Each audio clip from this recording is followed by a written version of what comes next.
Thanks for being here. Subscribe to Cheating Stories Best, so you don't miss new stories. The wife has decided to go on a trip, but of what nature? Today's story with a similar plot. Enjoy watching it. I felt his gaze on me like waves of unwanted heat. I leaned forward too much, and he got a full view of my cleavage. I usually wore a button-down blouse and buttoned it almost all the way to the top, but today I wore a V-neck under my jacket. When the air conditioning went out in the July heat, I was very hot. I looked up at his face and saw the same look that I had seen on the faces of many men most of my life. "Can I help you with something?" I asked in the coldest tone I could muster. I was just enjoying the view, he grinned, and I dreamed of seeing more. My blood began to boil. I immediately got up and went to another office. The office I chose was occupied by the head of our small firm, Bradley Martin. "Brad, I want to file an intimate harassment complaint against this guy," I said, pointing toward the office.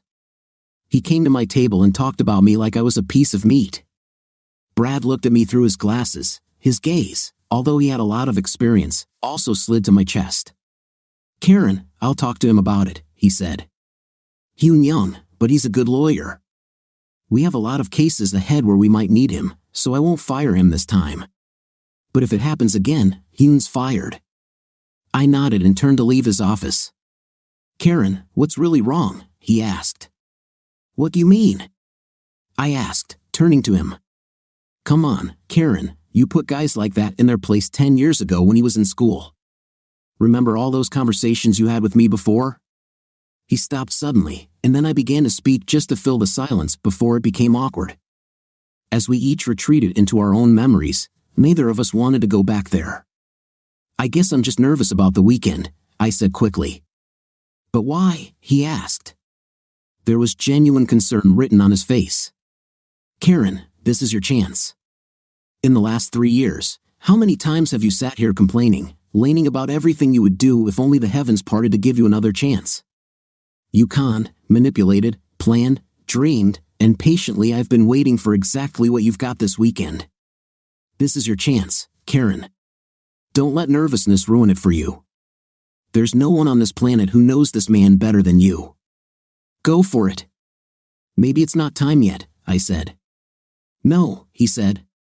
"Statistically, marriages where the couple reunites within 4 years of divorce have the best chance of success. Look at Joyce and me." "Exactly," I said. "Are you back home yet?"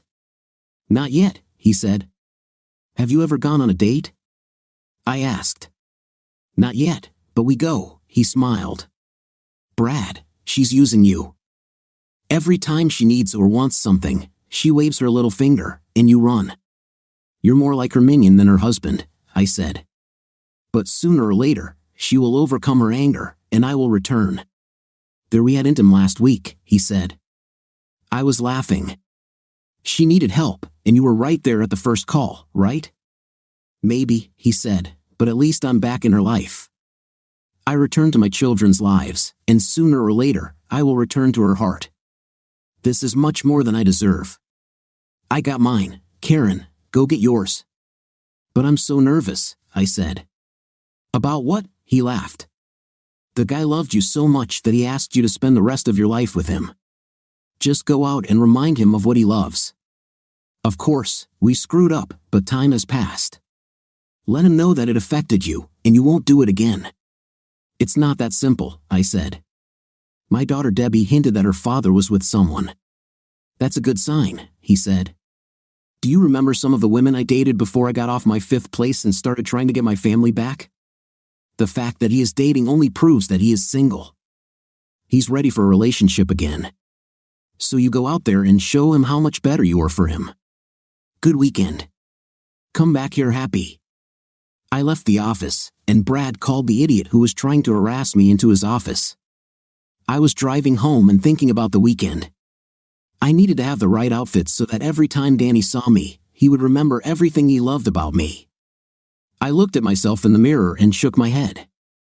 I used to fall in love, but now I'm just falling apart. Everything Danny loved about me was gone. I was approaching 50, my body was weakening, and my face could no longer launch a single leaky boat, let alone 1,000 ships. My body has always been unusual. I was designed in such a way that men went crazy, and women were jealous. I had long, slender legs that drove men crazy. I had a firm, tiny fifth place that looked good in anything. I didn't have an extra ounce of fat on me, except my breasts. They were too big, they flew out of my tiny chest as if trying to escape from my body. The envious girls in the class called me names, the guys fought over me. But what drove them crazy was that I was a good girl. My parents raised me right. The most beautiful girls will never have to leave the house. I managed to keep the boys at a distance until I met Danny. All my life, I planned to remain a virgin until I got married.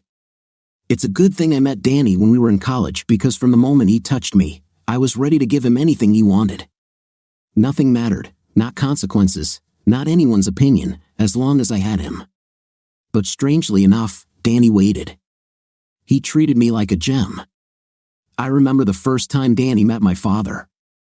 I went home for a few days to be with my family and went back to school early because Danny and I had a date. My mother was one of those women who was paranoid about her dishes. I had my doubts about taking any of her bowls or pans to school, but she insisted. So, 2 days after I returned to school, she sent my father to get a pie pan. My dad is a big guy, and he's one hell of a jokester. He saw me leaving the apartment with Danny, whom he had never met but had heard all about. He grabbed my hand, and Danny stepped between us. "Get out of the way, boy." "This doesn't concern you," my father shouted angrily. "If it concerns Karen, then it does," Danny said quietly. My father was clearly impressed because he was almost twice Danny's size, but Danny wasn't about to back down.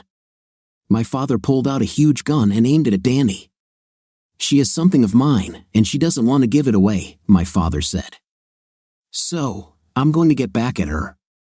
We have a kind of history together." Danny's eyes grew huge.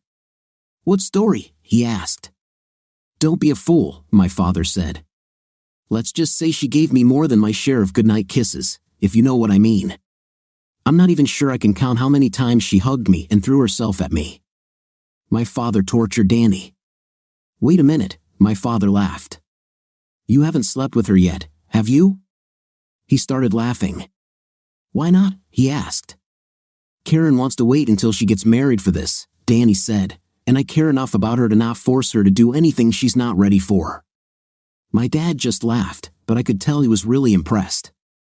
"Listen, kid, this is not your fight. Just go," my father said. "It's not worth getting shot at." He raised the gun as if he was going to shoot me. Danny spread his arms and covered me. My father just laughed. "So, you'll take a bullet for her? For a girl you don't even have?" Danny simply bit his lip and nodded his head. I love her," he said. "Okay, I'll just shoot you both," the father said. He pulled the trigger, and all we heard was a loud bang. About a second after the shot, Danny realized he could still move and lunged at my father. My father reached out and placed his hand on Danny's forehead, laughing his head off as Danny tried to swing at him again and again. "Danny, calm down. It was just a joke," he laughed. Danny looked at him in confusion. "How do you know my name?" he asked. You ruined Christmas for me," my father said. "The whole time she was at home, she constantly talked about you. If she wasn't talking about you, she was texting you or talking on the phone. God, it was almost as if you were there with us. I came here to take her mother's pie plate, so when I saw you too, I just had to give your chain a little tug," said Danny. "But you shot at me," said Danny. "It's just a gun with a big cap," my father said. "I use it to start my track team's races at home." "That scared the crap out of you, didn't it?" After that, Danny could do no wrong in my father's eyes. He and my mom were convinced that Danny and I would get married, and it happened shortly after graduation. Danny and I began a fabulous life together. If everything had gone the way it was supposed to, we would still be together. When the memories faded, I was still standing in front of the mirror. I lifted my heavy breasts and noticed that when I did this, the wrinkles and stretch marks disappeared. As soon as I let them go, instead of sticking out from my rib cage like when I was younger, they settled down onto my stomach. They also weren't nearly as full as before. They reminded me of balloons that had lost some of their air volume. My stomach had changed too. I never had a pronounced six-pack, but it was always slim and toned. Now I have a small tummy, but in fact, it appeared before the divorce. To my horror, even Danny liked it. I remember how we went to bed with him behind me, stroking this round belly. I was no longer that woman. My legs have always been thin, but now they are also wrinkled. I turned my back to the mirror and looked over my shoulder at my butt. It had never been particularly large, but now it was simply invisible. Today's men seem to prefer women with larger butts. I didn't think it would be a problem for Danny because he could never keep his hands off me while we were married. I knew his weak points. Even when he was angry with me, if I did something that really pissed him off, like volunteering to help with one of my friend's renovations on his day off, I could always get him to forgive me. Many of my friends have opinions about the value of underwear, but who needs them? My best underwear was a t-shirt. I would just take off my bra, put on a t-shirt, and Danny would be speechless. I remembered this and smiled while choosing clothes for the weekend. I packed a t-shirt, presumably for sleeping, but I also packed other things. I took 3 swimsuits. One was solid, which covered everything, you could actually swim in it. I also packed another one-piece swimsuit that showed off my breasts. Swimming or doing anything active in it would be very risky because my breasts could fall out. The third swimsuit was one that only I would wear. Hopefully, I'll only wear it for Danny, but it was an all-out effort for me, so nothing was out of the question. I would rather have my daughter and son-in-law question my sense of propriety than risk losing the chance to get my husband back. Brad was right about some of the things he told me, but I need to be careful. He was right about some of the women he dated being terrible. Some of them were desperate divorcees, others were simply gold seekers. But in each case, Brad realized over time that there was something missing in each relationship. At some point, however, Brad pulled himself together and realized that he needed to try to get his ex-wife back, and Joyce has been making him pay for it ever since. I was sure she would eventually take him back. There were several signs pointing to this. First of all, she still hated me. I was sure she didn't even know Brad and I were working together again. Another moment was when I heard her voice. Since Brad told me not to answer the phone if I saw one of her numbers on the display, this was when she left him a message. In this message, she said, "This is Joyce Martin. Please ask my husband to call me as soon as he is free." They were divorced longer than Danny and I because I dragged out our divorce and kept it out of court for at least 8 months longer than Brad.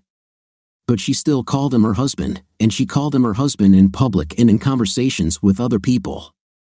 I think that despite everything she has allowed herself to do with Brad now, she will take him back because she cannot imagine life with someone else. She'll just make him pay for what he did until she decides he's paid enough. I wish Danny would make me pay. I wish he would keep me on a short leash, call me at any time of the day to do something for him, like Joyce did. I would love the chance to go over to his house in the middle of the night to cook dinner or have a night with him.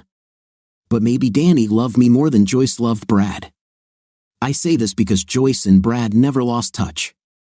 At first, they quarreled and argued, then they calmed down but still exchanged insults while talking about children.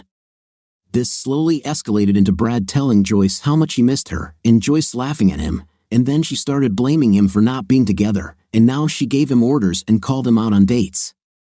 I was sure that the dates would be more frequent and then he would start staying over at her place. After that, he will move back into the house at some point, and the divorce will be cancelled. Knowing Joyce, she would probably insist that they get married again. Danny, on the other hand, quietly disappeared. I was looking forward to trying to win him back during the divorce. I wanted one of those meetings that Brad and Joyce had where I could pour my heart out to him like Brad did. But this did not happen. Danny let his lawyer decide everything. I never spoke to him since our daughter was already an adult. We didn't have any conversations about her. In fact, I truly believe that Debbie and her husband sided with Danny against me. I kept asking her about her father when we talked. At first, she was quite open with information. "Mom, he's really sick," she told me. She did not hide her feelings about this, even her tone of voice was full of reproach. I cried when she told me that he never leaves the house except to go to work. It really scared me. The following spring, when she told me that her dad was still driving his Jeep because he didn't want to have to deal with moving his Mustang out of the garage where it had been sitting all winter, it made me realize what I had done to him. I destroyed his self-esteem. Men define themselves to some extent by their careers and their cars. In Danny's eyes, he wasn't worthy of driving his Mustang, so he just left it in the garage for a year or so. After a while, Debbie stopped telling me about her father. "You are no longer married," she told me. "He doesn't ask me about you, so I shouldn't violate his privacy by telling you about him." "Mom, you missed your chance to be in his life when you did what you did." This shocked me greatly. Hearing from Debbie that Danny didn't ask about me really hurt me. I still regularly ask her about him every time we spoke, but she never answered me. Perhaps Debbie was smarter than I thought because lately, she had been sporadically sharing a nugget or two of vague information.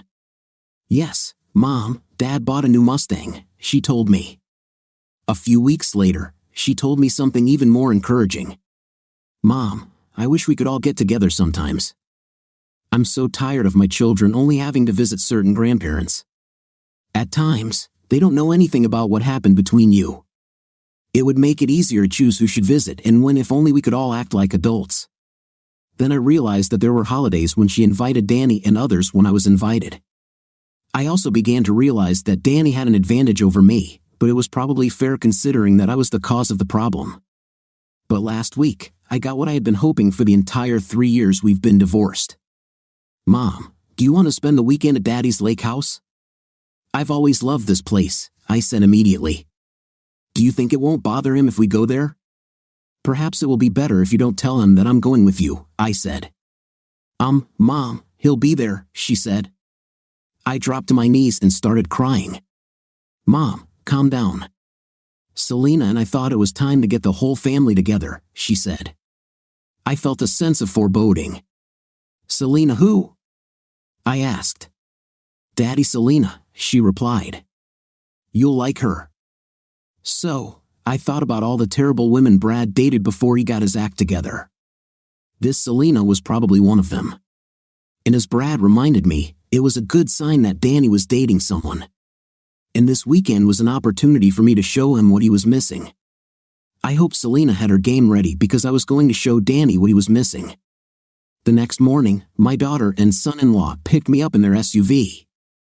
I sat in the back between my 2 adorable grandchildren, Tony and Helen. The children, as usual, were restless and asked me all sorts of questions during the trip. As we got closer to the lake house, they became even more restless and started pointing out different places in the area. Apparently, they were here after my divorce. I knew this because the last time I was at the lake house with them, they were too young to walk on their own. But now, aged 8 and 5, they knew the area like the back of their hand. The lake house looked great. The landscape around the house had been changed. There was a new terrace behind the house with lots of comfortable furniture. There was a boat and a couple of jet skis at the pier. One of the biggest surprises was the flowers planted around the house. The terrace and jet skis were understandable. Danny could certainly have built a deck. But the furniture was so beautiful and so artfully arranged, and the flowers were beautiful. Danny couldn't tell the difference between a tulip and a rose, let alone arrange them. I have often thought about planting flowers around the house. A thought was born in the back of my mind. Did Danny make all these changes in anticipation of a chance to win me back? If so, he was wasting his money because all he had to do to get me back was just make a sign. Even as we pulled up to the house, my smile and anticipation grew. I could almost feel the love in the air. As soon as the car stopped, I heard 2 almost simultaneous clicks as the seatbelts next to me unbuckled, and my grandchildren rushed to the front of the house shouting "Grandma" as they ran. "I'm here!" I shouted after them. Children are funny. They probably expected that their old grandmother would be able to catch up with them. They probably forgot that their old grandmother would soon be 50. But I was so happy that I tried to run after them. No one could measure my surprise at what I saw as I rounded the corner to the front of the large house. My grandchildren, shouting "Grandma," rushed into the open arms of some blonde. My mind revolted at the thought that they could call anyone else that but me. Technically, I understood that my son-in-law Greg also had a mother. She could also be their grandmother. But I met Greg's mom before she died, and this woman was nothing like her. She didn't even look old enough to be called grandma. She had long curly blonde hair, her hair was wet as if she had been swimming. She kissed both my grandchildren and pointed towards the terrace. I was shocked. I didn't know who this intruder was, but I was furious that she was trying to usurp my rank. I wasn't usually so rude, but my thoughts escaped my lips involuntarily. "What the hell?" I said loud enough to be heard. "What the hell?" Danny shouted much louder than he intended as my children and grandchild ran around. Instantly, Selena was next to me, calming me down. At the same time, my daughter Debbie stood in front of her mother as if trying to prevent me from seeing her until I came to my senses. "It's okay, honey," Selena said soothingly. "No, it's not like that," I shouted. "What the hell is she doing at my house? Who the hell invited her?" Selena's beautiful face twisted, and she grabbed me by the collar. "It's not just your house anymore, Danny. This is our house, and I invited her. Do you have any idea how much stress this puts on Debbie when you two can't even be civil? The poor girl has to diplomatically decide which of her parents to spend Christmas or Thanksgiving with, and the future is just as bad. She has 2 children, Danny, they're your first grandchildren. Do you want to miss half of their important moments because it's not our turn?" Everyone turned to look as Selena read me the riot act. My daughter Debbie nodded at every word Selena said, while my son-in-law tried to look away to spare me the embarrassment. "It's going to be awkward for all of us," Selena continued. "Poor Debbie is probably upset right now because she doesn't want her dad to be mad at her for her part in this." Greg was already blushing with embarrassment, although he had no idea what was going on. "Karen doesn't know me and doesn't know that I even exist, so coming here and seeing me would probably be a shock to her. As for me, darling, I'm really afraid. You spent most of your life loving Karen. The only reason the 2 of us are together is because you broke up. How do I know you 2 won't get over your anger?" "And because we won't," I said, loud enough for her to hear. The tone of my voice clearly frightened her because she flinched away from me. This has never happened in all the time we have been together. I carefully took her hand and dragged her to the edge of the house. She turned to them. "Debbie, you know where everything is. Make yourself at home, make yourself comfortable while your father and I talk. Greg, new Mustang in the garage. I'm sure Danny wants you to see him," she said before turning around to me. "You're an idiot," I spat. I had never spoken to her in that tone, and it clearly hurt her. "Selena, I love you more than anything in the world. There's no way I can." At such moments, words were not enough. I hugged her and kissed her. I wrapped my arms around her slender waist and pulled us even closer to each other. She melted against me, molding her body to my form as my hands moved down to her rounded hips and rested on her 5th place.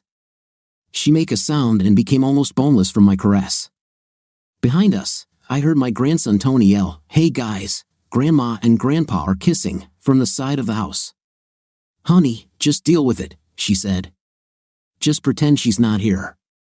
Do it for Debbie and your grandchildren. I just want everyone to be happy, whatever," I said.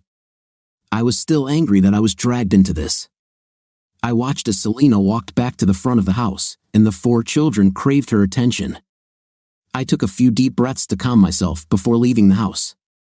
As my anger subsided and my hands stopped shaking, I remembered the last time I saw Karen. This was a little over 3 years ago. I was lying in bed, and she was clinging to me. We were warm and cozy, and as soon as I came to my senses, my mind turned to her. I was a healthy 45-year-old guy who had been in love with the same woman for over 25 years. My first thoughts upon waking up were, "I'm awake and where's Karen?" Besides my consciousness, even my body was looking for her. My arms wrapped around her more protectively and with more love. To further complicate matters, I'd been out of town on a business trip for the past 2 days, but even 2 days away from her had been torture. The night before, I arrived late, and she was already asleep when I arrived. She made a sounds as I hugged her. "We've got a lot of time to catch up on, mister," she growled. That was the last meaningful thing either of us said as we became lost in the intensity of our fusion. Karen acted like I was gone forever and not just for 2 days. Her screams and sounds echoed throughout the house. Our daughter Debbie was away from home and had children of her own, so we didn't have to hold back. I loved Karen. To me, her body was a work of art. Her thin legs and small but didn't match her chest and upper body, but most guys couldn't take their eyes off her chest. But there was more to it than that. I loved her personality, her spirit, and everything. Karen had her moods and quirks like everyone else, but it only made me love her more. "Put the damn seat back," she screamed after I flushed in the adjoining bathroom. I decided to surprise her with a gift that I bought for her while I was on a business trip. I went downstairs and went to look for the suitcase in which I left her gift. Walking past the table in the hall where we usually left mail, I opened several envelopes and then rushed up the stairs. I forcefully opened our bedroom door. The door flew away from me so hard that it hit the wall, the spring door stop broke, and the door handle bit into the drywall. Karen shuddered and sat up in bed, her eyes wide open in surprise. "What's happened?" she began. "Who the hell is he?" I shouted. "Who's who?" she asked stupidly. "The one you have an intim with." I shouted. "But I don't," she began. She stopped without even finishing her sentence when she saw the expression on my face. I was angrier than I had ever been in my life. My blood was boiling, my heart was beating almost 3 times faster than usual. At that moment, I understood why so many men get heart attacks when they find out that their wives have cheated on them. I have never hit Karen or any other woman in my life, but at that moment, if she had told me one more lie, I'm not sure I could have stopped myself. For most of my life, I've always had contempt for men who hit women, but at that moment, I understood Mike Tyson's quote that the best punch he ever threw was against Robin. Given I've heard that old wives' tale about how love can't be turned on and off on command, they are absolutely wrong, because when my blood boiled, it burned every iota of love I felt for Karen. I think she then realized the danger she was in, but perhaps not. Perhaps she thought that what was happening between us was just one of those run-of-the-mill arguments that every couple goes through.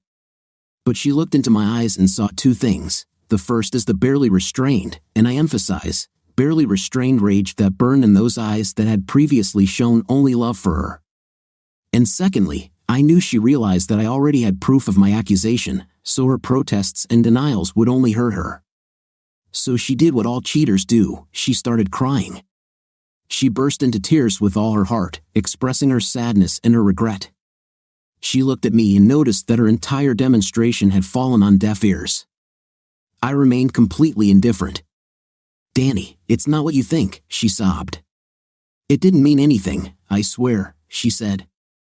"I think you slept with another man," I said, "and I think that means the end of our marriage and our family, not to mention our happiness and any chance of growing old together." Looks like I wasn't the only one in trouble because she fainted when I said that. I was still very angry and wanted answers, so I went to the bathroom and got a glass of water. I went back to the bedroom and sprayed it in her face to get her to come to. "I'll ask you again," I said, "but you have to let me explain," she whined.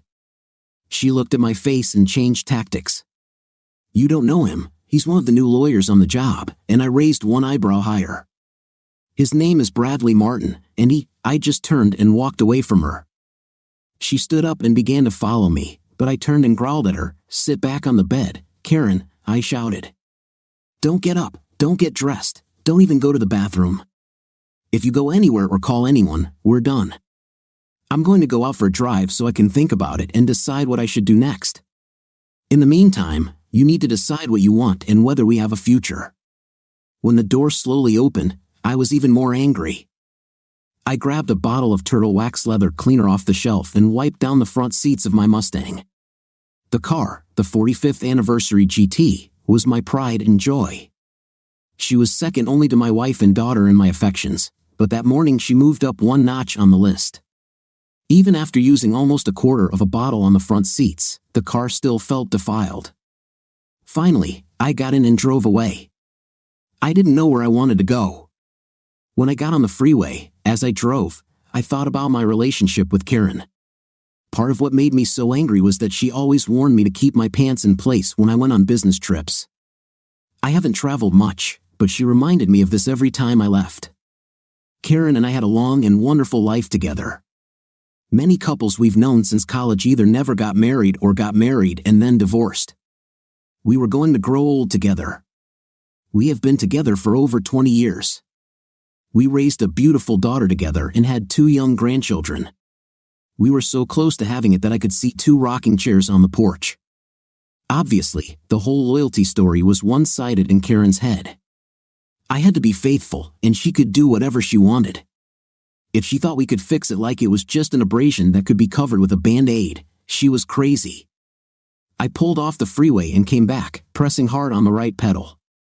Before I knew it, my speed was approaching and then exceeding 100 miles per hour. I pulled off the freeway in front of a downtown office building. I waved to the guards and entered the building. I took the elevator to the 4th floor and entered a large office block. There were several desks with secretaries and assistants and people working. Several of them smiled at me as I entered the office. I waved to the old, gray-haired, and bearded man in the corner office. He stood up to meet me. "Hi, John," I said. "Danny, you don't look too good," he said. "How can I help?" "Your wife worked late last night. She's not supposed to arrive until 11. Wait a minute, I got it," he said. "She said you'd be on a business trip until today. You stopped to see her on the way home, didn't you?" "Not really," I said. "I need 2 lawyers." He took a sip of coffee and then choked. "Did you say 2 lawyers?" he asked. "Yes," I said. "Danny, I'll take over your case," and he began. I shook my head. "John, you may not be one of them, but I appreciate the offer," I said. "Everything will become clear in about 15 minutes. He looked at me strangely but didn't say anything. He pressed a button on his phone and spoke into it. "Lauren, can you come in here?" he said. A few moments later, a slender young woman entered the office. She was about 30 years old, and the resemblance was too close to be an accident. "Yes, she is my daughter, Lauren," he said. "But trust me, she's the best lawyer on my team. Now, as for your second lawyer, I think Bradley Martin is the one I need," I said. John's face showed surprise. I turned to his daughter. "How much should I give you for the deposit?" I asked. "Just give me $50 for lunch, and I'm all yours," she smiled. "Where do you have lunch?" I asked. "If you weren't married, believe me, I would show you," she said when I handed her the bill. "So, you're officially my lawyer now, right?" I asked. She smiled and nodded her head. "Are you going to give my partner $50 too?" she asked, offering me another one of those dazzling smiles. "Which partner?" I asked.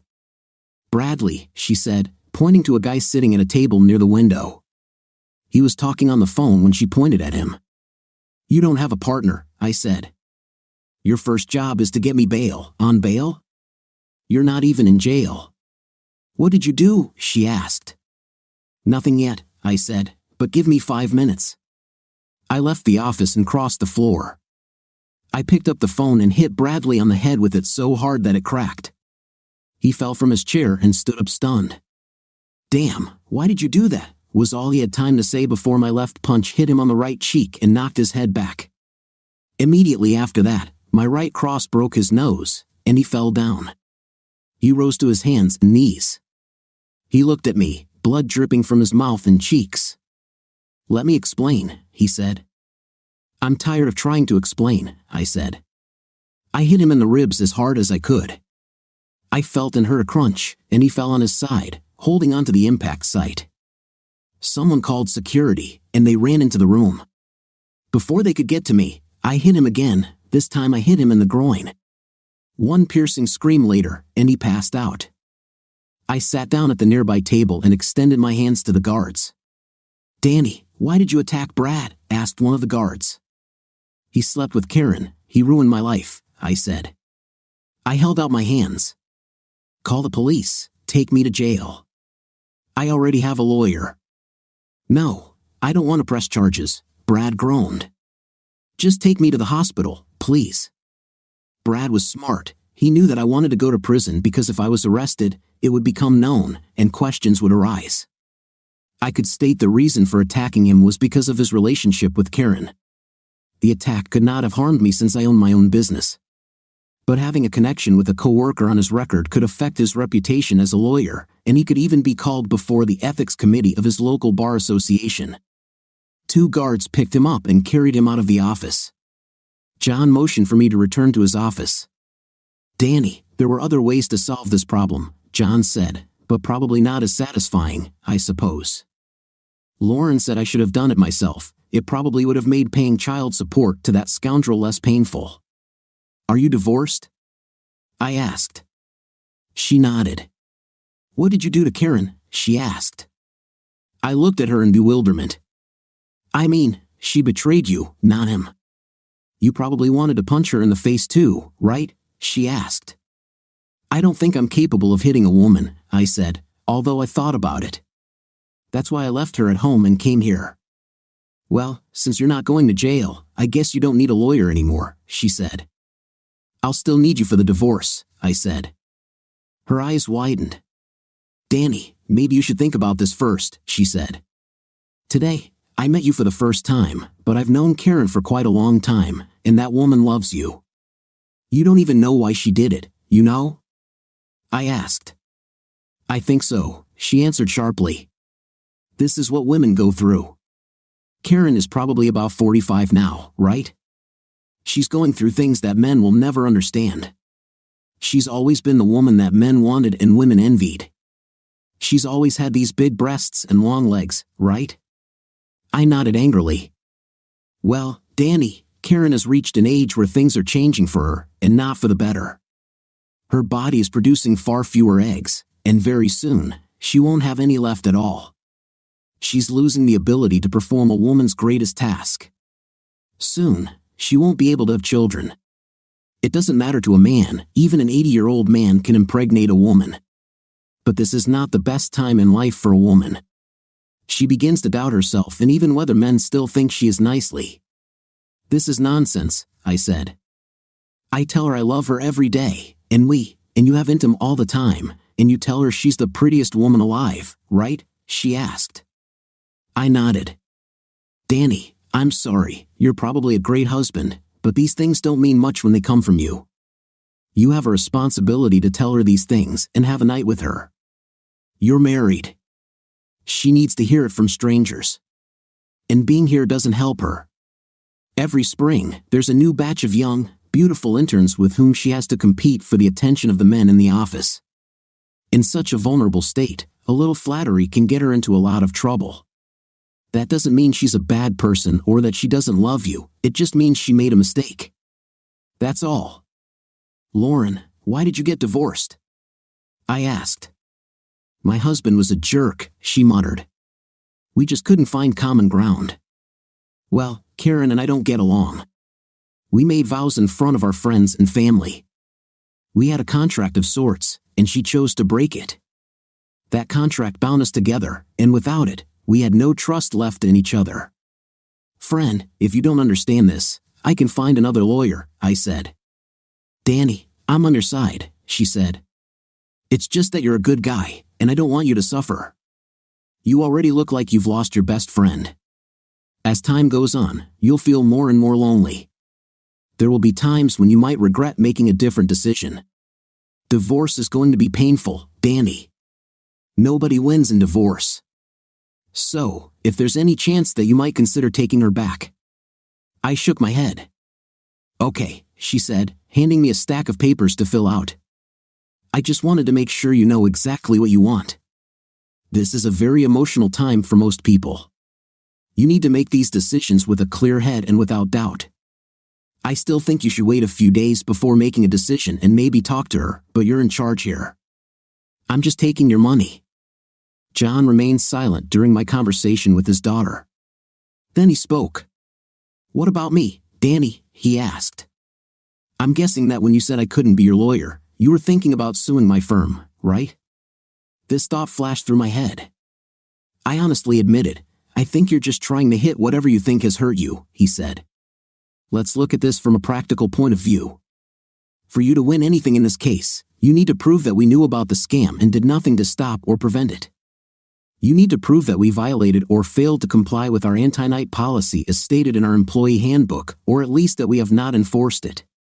Even if you prove it, most judges will see it as a case of two consenting adults acting in their own free time. The burden of proof is all on you. Even if you can prove any of this, the chances of getting a large monetary settlement are very slim. That is unless you rely on one of those internet divorce stories where the wronged husband gets millions of dollars and cruises to Costa Rica. So, what do you really want, Danny? I feel as bad about this as you do, he said. But the truth is, you can't prove any of this because it's not true. No one here knew anything about what happened between Brad and Karen. And now that we know about them, I'm going to take action. You want them to suffer, right? I can't break the law, but I'm going to make sure they feel pain for what they did to you and to us. I'm going to fire Bradley immediately, with no severance, no reference, and since his 401k is not full contribution, he will walk away with no company contributions to his account. I will also be filing a complaint with the Bar Ethics Commission. With this on his record, he will have a hard time finding employment with a reputable firm. I'm also going to demote Karen back to the stenographer pool, he said. But I won't do this until your divorce is settled in court. For now, I'm going to give her 2 weeks leave without pay to make it look convincing, he said, and a report will be compiled in her workbook. All you give her is a light punishment, I said loudly. No, Danny, he said, smiling. Everything I do is completely legal and in your best interests. If I fire Karen, you will have to pay her more child support. If I wait until this is over and she is demoted or until her annual review, it will not affect your divorce agreement, he said. I nodded my head. I didn't like the idea of Karen being homeless or helpless, but she deserved to suffer at least a little for what she did. Filling out the stack of papers took longer than I thought. It was early afternoon when I left the building. As soon as I got into my Mustang and fastened my seatbelt, someone knocked on my window. I looked up and saw one of the guards. I rolled down the window. Hey, Danny, sorry for stopping you there, he said. This is our job, but man, now I understand how you felt. I wish I had done the same when I caught my ex. He handed me a piece of paper. If you get there now, it might be worth it, he said with a wink. He gave me the name and address of the hospital where Brad was taken for treatment. I decided to pop in and see how Brad was doing. I walked up to the front desk and called Brad's name. The woman didn't want to give me any information about him. Are you a friend or relative? She asked. You don't look like him or anyone in his family. I can't give information to my friends. I came from the law firm he works for, I said. If you don't need me to talk to him about his injuries, that's fine with me. The guy is still in. I don't think we should pay for his treatment after what he did, I said. I didn't actually lie.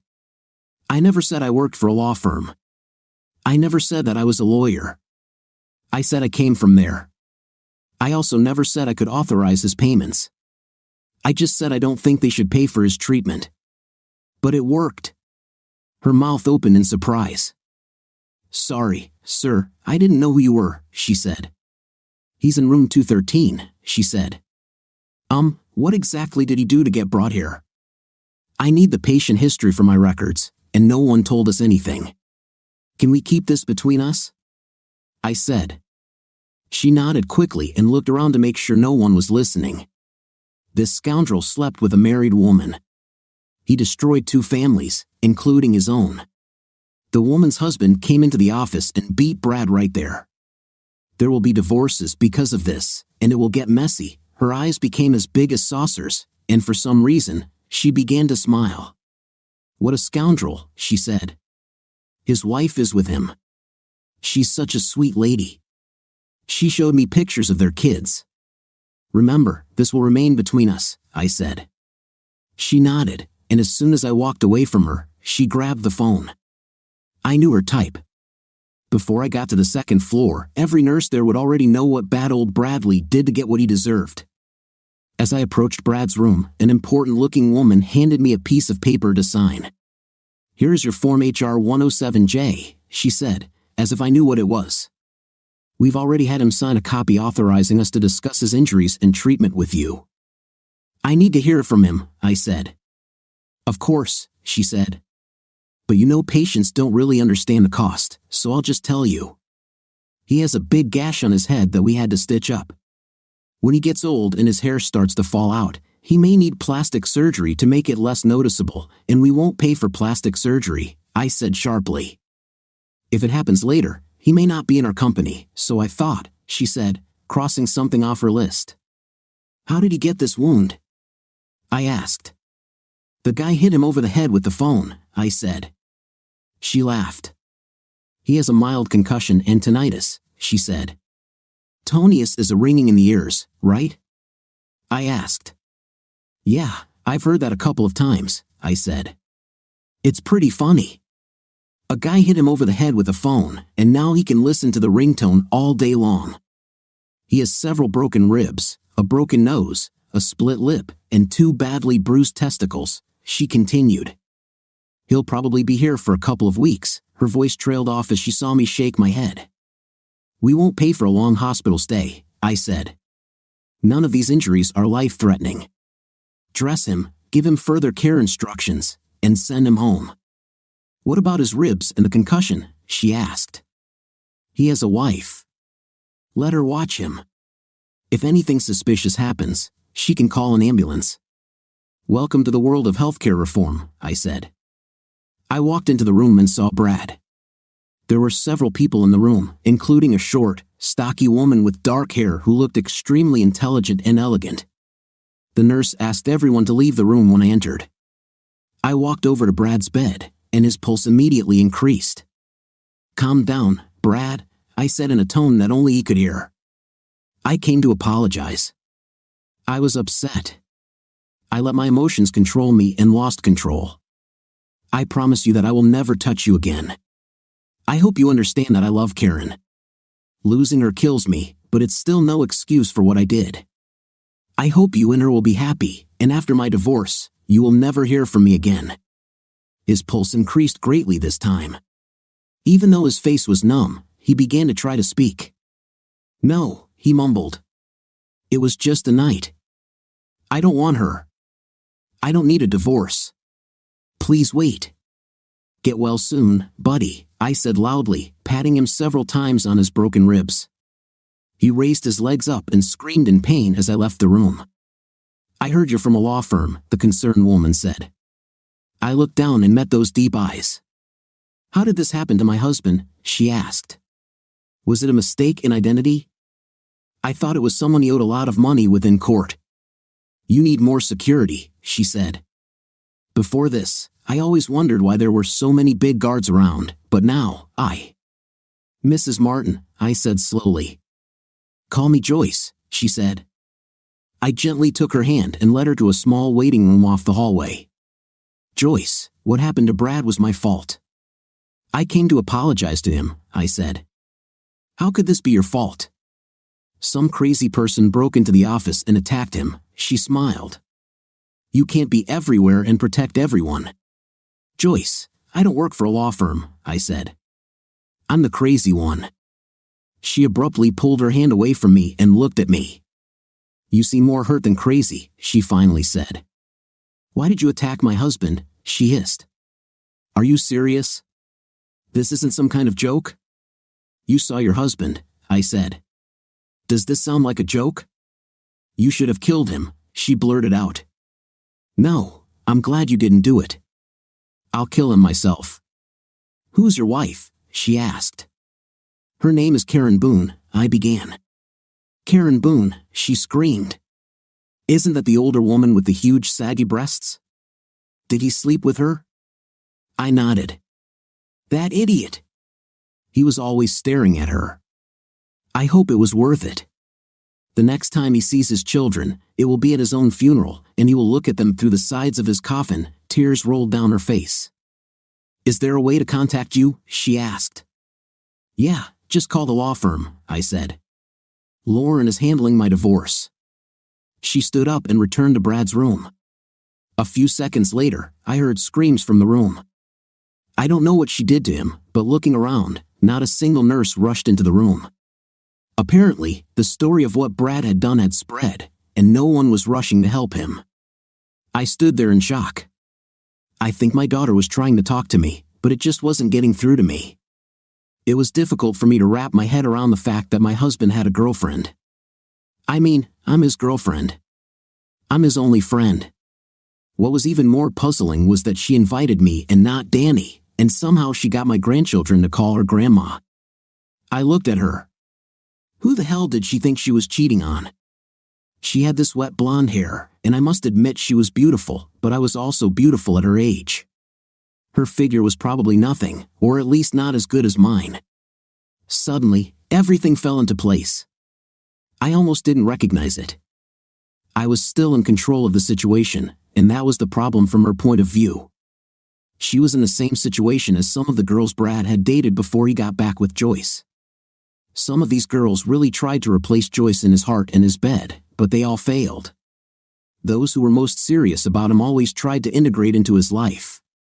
That's what this woman was trying to do, and that's why she invited me here. She wanted to give Danny a chance to compare both of us. She was going to lose. Debbie was finally able to take me to her and introduce me. I immediately hated this woman. Her skin was so damn smooth. She had a few wrinkles at the corners of her eyes, but they even looked good on her. And judging by her eyebrows and the fluffy hair on her arms, she was a natural blonde. But more importantly, her breasts weren't even average size, let alone in my league. She spoke to me. Why the hell was she talking to me? This fake cute number will never work with me. Before I could respond, my grandchildren Tony and Helen ran up to us, followed by 2 other children about the same age.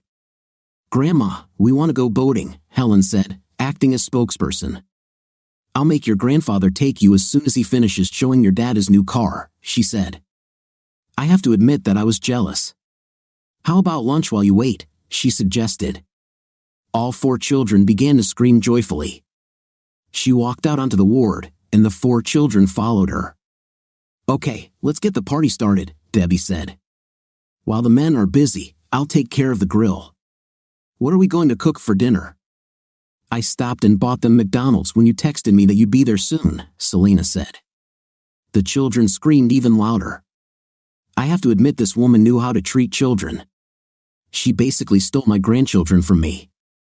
They didn't even notice my presence when she was around. Mom, why don't you come out on deck and join me while I fire up the grill, Debbie suggested. You could use some sundae. It was a great idea. When Danny comes out of the garage, he should see me. I went into the house to change clothes. I was amazed again. While the changes on the outside of the house surprised me, the interior left me speechless. During the time I was married to him, Danny and I used the lake house as a place to hang out once or twice a summer. There was minimal furniture and very few amenities. It was something like a refuge. Looking back now, I almost didn't recognize it. It was home in every sense of the word. The inside of the house had been renovated and repainted. There was a fireplace in the living room that I didn't even know existed. The kitchen had a full set of household appliances, beautiful dishes, and pots. There was a small table in the corner of the breakfast room, and I could imagine us sitting there bundled up, looking out the window at the snow in winter. There was a huge dining set. The sideboard contained a large collection of beautiful glasses and plates. I looked into the office we used to store camping stuff there. The entire room was turned into some kind of multimedia cocoon. A huge TV dominated one of the walls. Opposite him were 4 leather recliner chairs. There was a cozy, overflowing sofa along one wall and a leather love seat along the other. I imagined Danny and I lying on this couch, watching a very romantic movie and then turning it off halfway through to make love.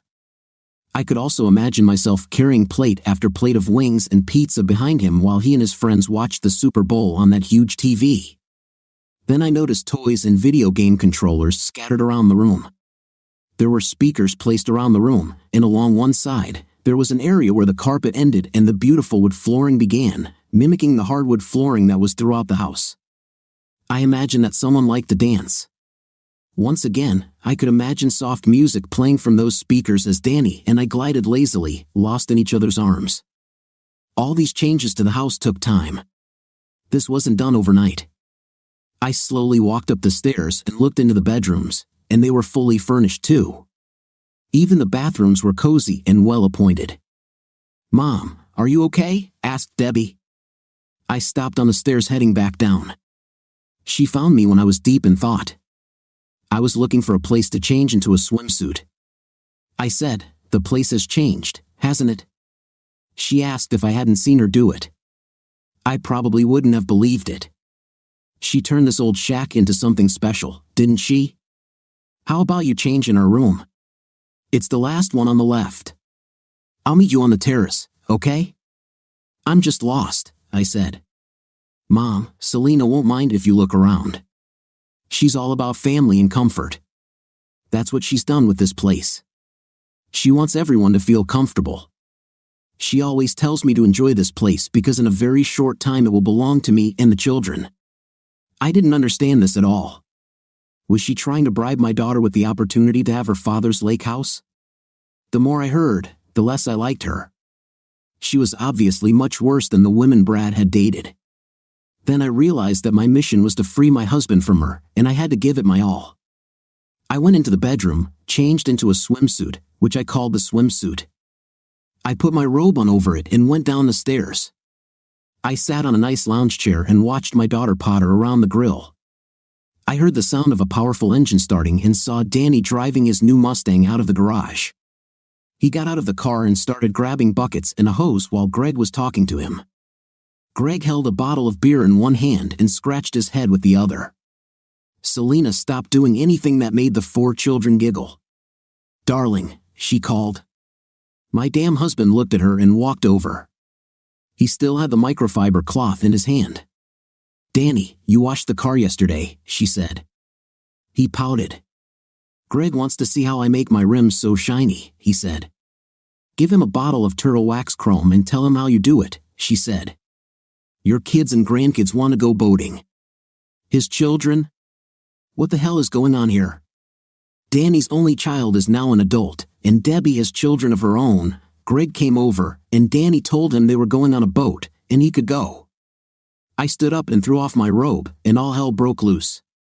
Greg almost choked on his beer. This made me realize that my breasts were still capable of attracting attention to me. I looked at Danny and smiled. His reaction was not what I expected. He looked right through me, as if he didn't even notice me. As I began to wonder what he was looking at, Debbie angrily grabbed my arm and tried to shield me. "Mom, where do you think you are?" she screamed. "The children are here. Do you really want your own grandchildren to look at your wrinkled old fifth place? This suit shows off your entire fifth place and most of your front, too. Why do you?" She dragged me into the house and into privacy. "To be honest, I was only thinking about your father," I said. "If you had thought about my father 3 years ago, you would still be married," she spat angrily. "But I never had a chance to talk to him after that," I whined. "I never had the chance to apologize or ask him to forgive me. I never had the chance to save us. And now this evil woman is trying to take over his life and destroy our family. She invited you here, Mom. She's also my best friend and the best thing that's happened to Dad in a long time. She makes him happy. She asked you to come here because..." I began, but she interrupted. "She's trying to steal your father from me," I hissed. "That's why I had to pull out the big guns, honey. She's younger than me, and Mom, Selena looks young. And she had kids later, but you're both about the same age," she said. I was a little shocked to hear this. She looked much younger. "I'm not going to give up your father without a fight, Debbie," I hissed. "I let him down once, I betrayed him, but I will fight for my chance with everything I have, including my body." "Mom, there is no struggle," she laughed. "Don't I know that?" I smiled back at her. "Compared to me, she has almost a flat chest. That's why she wears this cover-up," I said. "Mom, there are no quarrels here, because Selena and Dad have been married for a year," I gasped. "But no one told me anything," I said. "And Mom, you're divorced," she said. "You offended him very much. Until recently, the mere mention of your name drove him crazy. Selena started working on it. She thinks this is so he can truly heal. He needs to experience this with you. Maybe he will never forgive, he'll definitely never forget it, but it would be nice if the two of you could go to the same places from time to time and act politely." "So, get dressed," she commanded. I returned to the bedroom and changed into the most modest swimsuit I had brought with me. I didn't regret doing it. I was only sorry that I missed the opportunity. Danny barely glanced at me. I wanted to be able to get right in his face so he could get the full effect of my costume. When I returned outside, Danny and Greg were at the lake with the kids. My daughter relaxed in a lounge chair while Selena laid out plates and brought out bags of chips and snacks. My daughter was wearing a very cute swimsuit. It was comfortable and showed off her beautiful figure but kept it modest. Before she noticed me standing in the doorway, she motioned for Selena to join her. I stood and watched them for a while. They talked about children, their men, home, and even clothes. They were clearly comfortable with each other. This kind of intimacy takes time to develop, which again made me wonder how the hell this woman met and married my husband without me hearing about it. What bothered me the most was that my own daughter was keeping me away. I've been thinking about this for a while. I'll have to ask her about that someday soon. Danny, Greg, and the 4 children returned to the house. The men sat down and took over the grill, continuing to talk about Danny's car. 2 boys ran past me, grabbing small bags of chips and cans of soda. They were clearly heading towards a lair and a gaming system connected to a huge TV. The moment I watched them disappear into the room, I turned around and saw Selena walking back into the house. Our eyes met, and she smiled. "I like your suit," she said. "I wish I was brave enough to wear something like that." Then she giggled like a schoolgirl. Of course, Danny would kick my 5th place if I wore something like that in front of everyone. And of course, I don't have the equipment to wear a top like that, she laughed. I wanted to hate her. She was so sweet, but at the same time, so confident. Although she didn't pay attention to the size of her breasts, it was clear that she was comfortable in her skin. She liked the person she was. It was as if she had no regrets in her life or that she had come to terms with them. The birch tree was so happy that it began to shine. Up close, I saw that Debbie hadn't lied. Selena was much older than she looked, but she moved like a much younger woman. I always thought that my main competitors were young and fresh women, but Selena was clearly as attractive as I was, and her attractiveness was not the result of some lucky genetic gift. "When you're done looking around the house, come out," she said. "It will take some time, but eventually, you will get used to us." I wanted to know why the hell was she so damn friendly. It was insulting. She had to know why I came. She must have known what I wanted. Apparently, she was so confident in her power over my husband that she did not consider me a threat. It only made me hate her even more. I saw Danny and Greg walk through the living room and return to the deck. I couldn't help but overhear their conversation. "Dad, why do you have your traffic ticket framed and hanging on the wall?" asked Greg. Danny frowned. "I've never told this story to anyone," Danny began. "It's pretty painful, but maybe if I get it out, I'll feel better." They sat down, and Selena appeared out of nowhere to give them both a drink. "This has been before," Danny began. "When I was married to Deb's mom. God, I love this woman. Then, anyway, I was out of town on business. I hated being away from her because I never wanted to be separated from her. So, I came back early. I finished my errands, and instead of spending the night at a hotel, I caught a red-eye flight and got home around 2 a.m. Karen was already asleep, so I got into bed with her. I hugged her and went to bed. The next morning, as soon as we woke up, we got down to business. She let me know how much she missed me. I had to go to the office that morning, so as much as I wanted to stay in bed with her, I got up. I took a shower, got dressed, and went downstairs. While I was there, I noticed the mail sitting on the counter, as usual. One of the letters was from the traffic court. I opened it because I didn't remember getting any traffic tickets. It turned out not. They've been trying new traffic cameras that show when you run a red light in the city center. The tickets have a small photo of the car and the red light. They also show the time and date when the incident occurred, so sometimes you may think you got away with a light violation and still get a ticket. The ticket clearly showed my Mustang. Some guy I didn't recognize was not only driving my car, but the look on his face was ecstatic. At first, I wondered why a guy I didn't know was driving my car, then I wondered why he looked so damn happy running the red light. Then I noticed a second person in the car. It was your mother-in-law, and her head was lying on the guy's lap. The look on Greg's face was pure shock. There was a kind of wry expression on Danny's face. "So, this ticket is here because it changed my life," Danny said. "It's a ticket to travel, and Karen pulled it out of our marriage." I ran back up the stairs, crying my eyes out. I don't know if they saw me or not. I always wondered how Danny caught me. I often thought he hired a private investigator or something, but it was pure bad luck. Brad just wanted us to try some things that Joyce wouldn't do. This was one of his fantasies.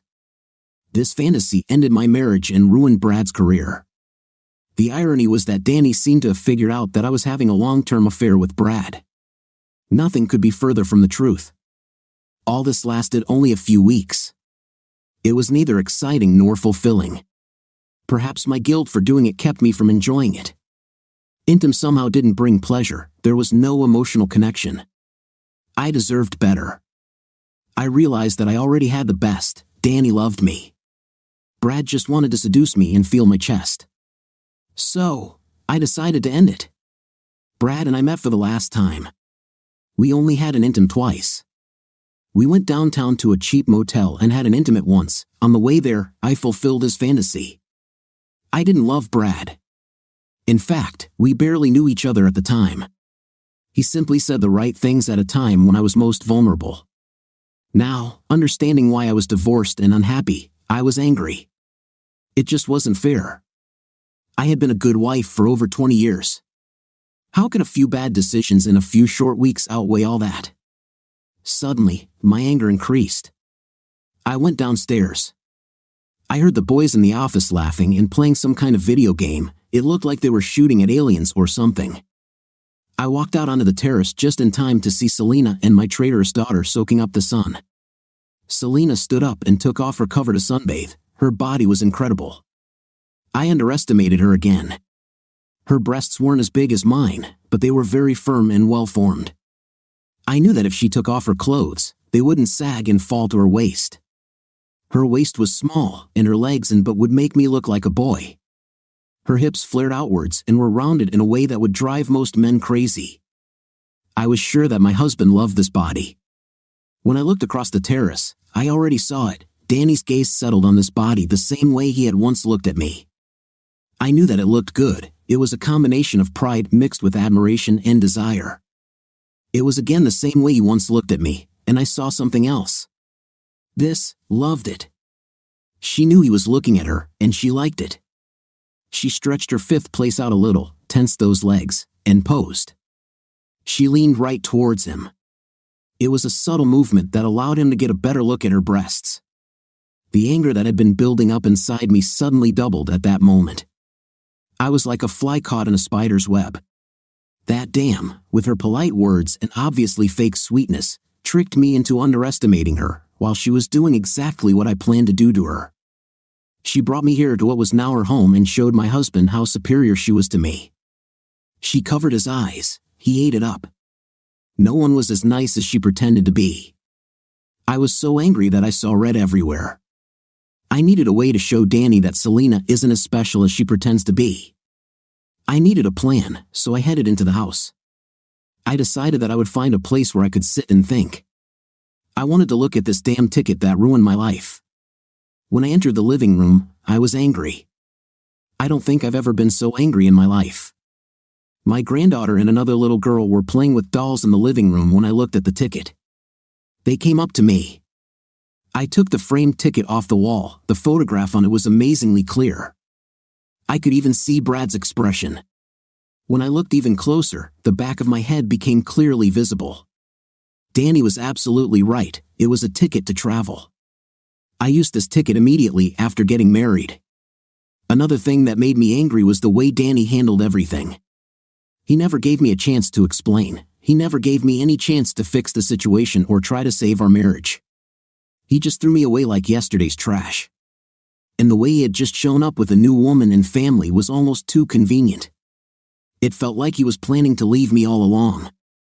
Or maybe Danny knew Selena before he caught me. Maybe he was just waiting for me to screw up so he could replace me, And Selena has just taken my place not only in Danny's life in his bed, but in the life of my daughter and her family. It was too convenient. I was so angry that I almost didn't hear my granddaughter Helen ask, "Old Grandma, what are you doing?" Hearing her call me old grandma made me even angrier.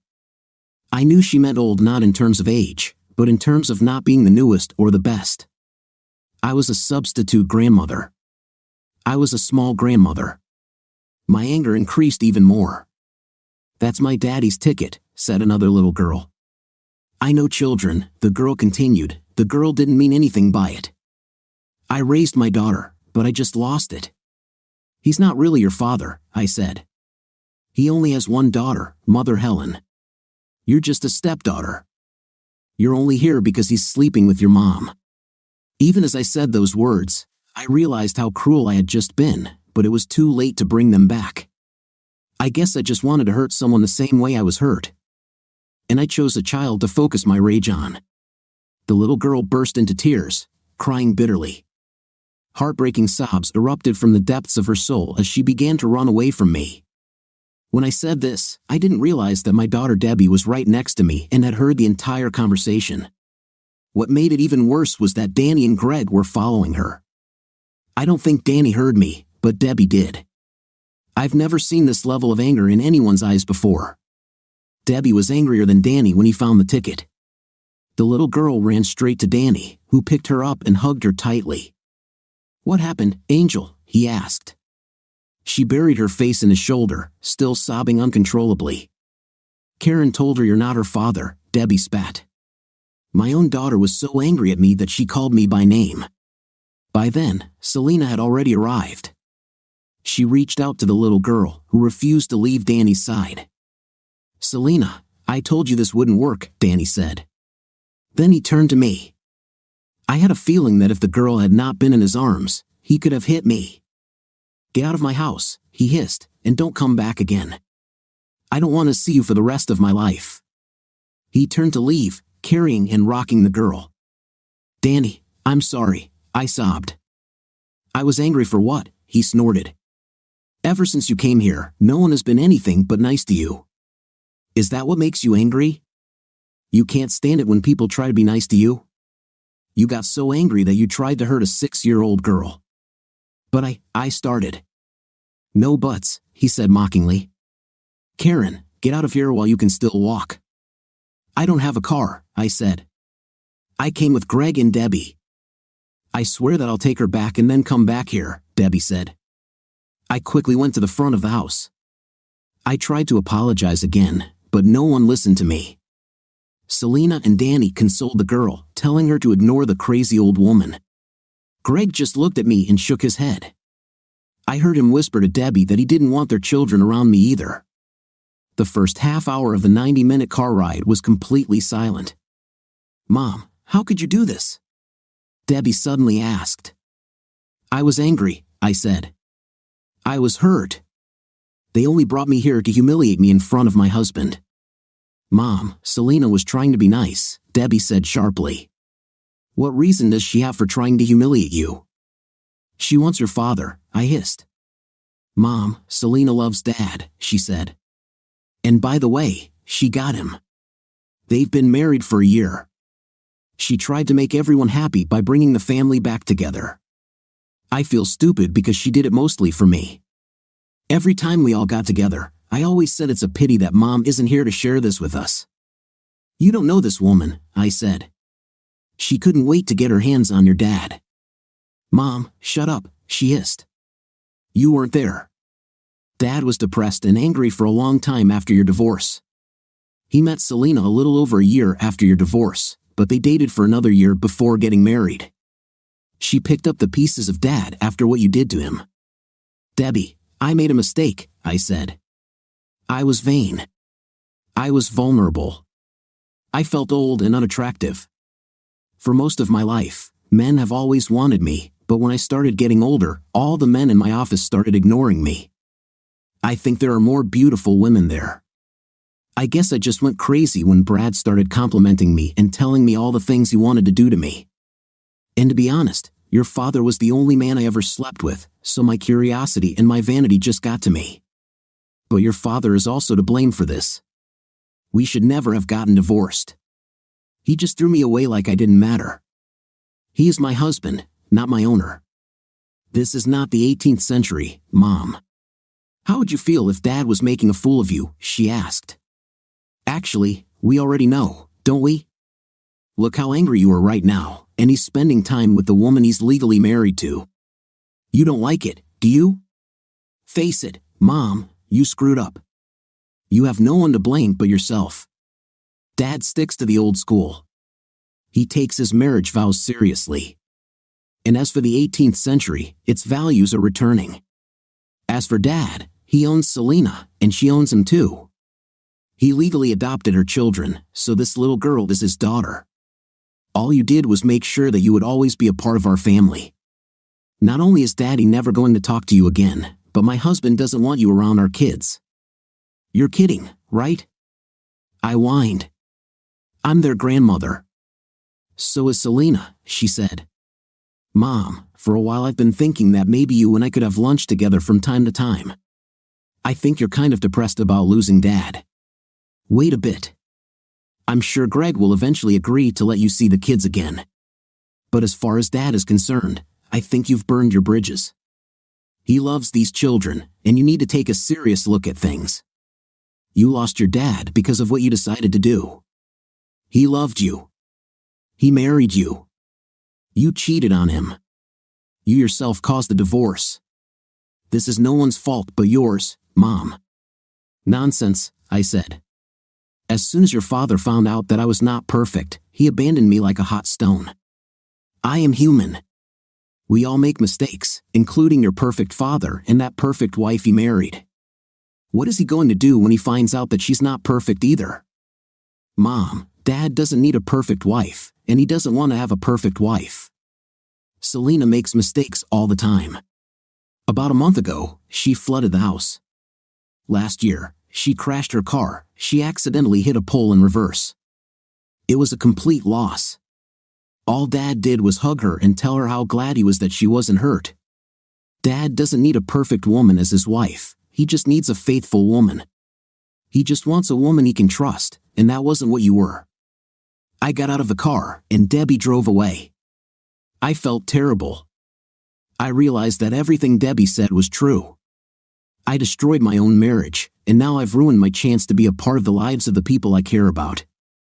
Then I realized, or at least it seemed to me, that my life had sunk as low as it could be.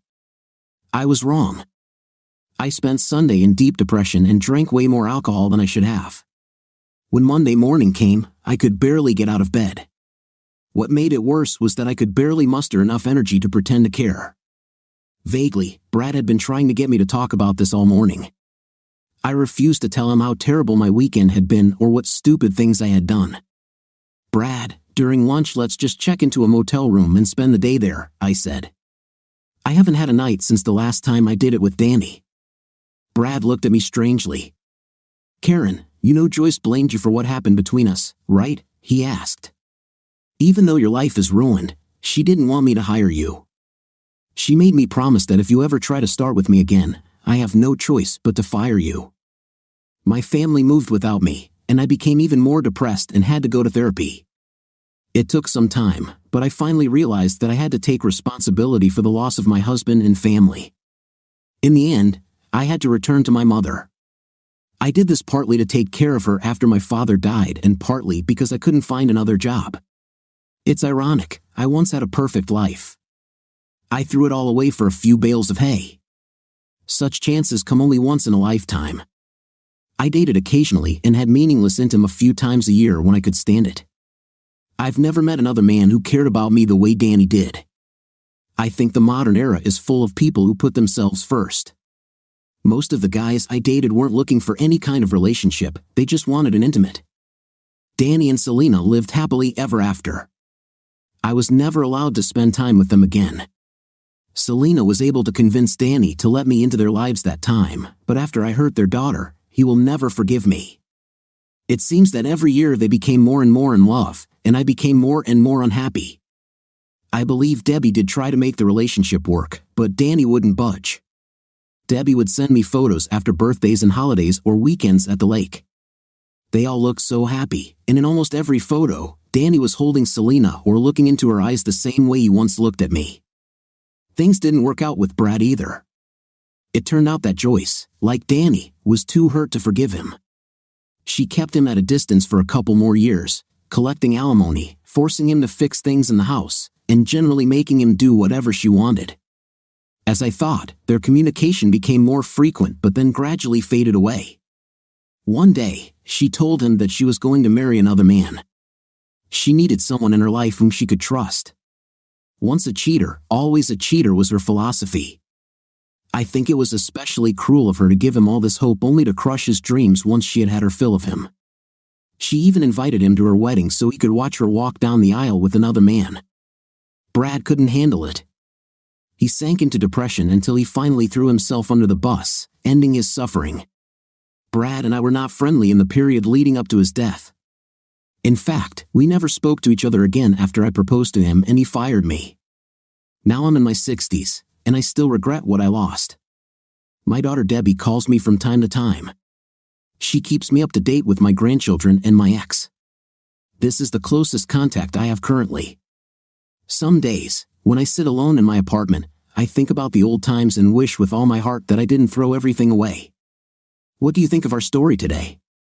As for me, the story is filled with interesting events that are interesting to listen to, not a banal plot, but really thought out everything. What's your opinion? Write in the comments. Until new videos.